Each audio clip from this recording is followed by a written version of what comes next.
We're going to come back to what we're going to do in just a moment, but before I move to the next stage of this, I want to ask you what happens to my rubbish and what happens to my laundry, because there are two other problem areas here. And this is something that people don't instantly think about in self-isolation. So your rubbish should be put into a bag in the room with you, ideally, okay?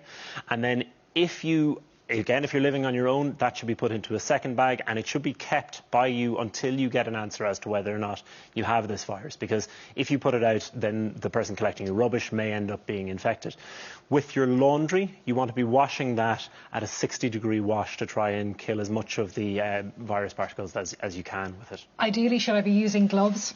You should be using gloves to carry things that are going to be going outside your room or outside your house, because you don't want stuff from your hands getting onto those items. OK, so now we're saying that I'm unwell. I'm still unwell. You're concerned that I might need a test. You have organised for that test to be carried out. You've organised for me to be taken to a hospital, right? So I'm not taking myself, or a friend's not taking me. So I've spoken to Public Health. They've advised me to arrange an ambulance. The ambulance is now taking you to the hospital, where you'll meet the team who look after you there. OK, so let's go over to our hospital here. And here I am, arrived for my test. Welcome, Claire. Dr. Sam McConkey's my name. First, I'd like you to put on this mask.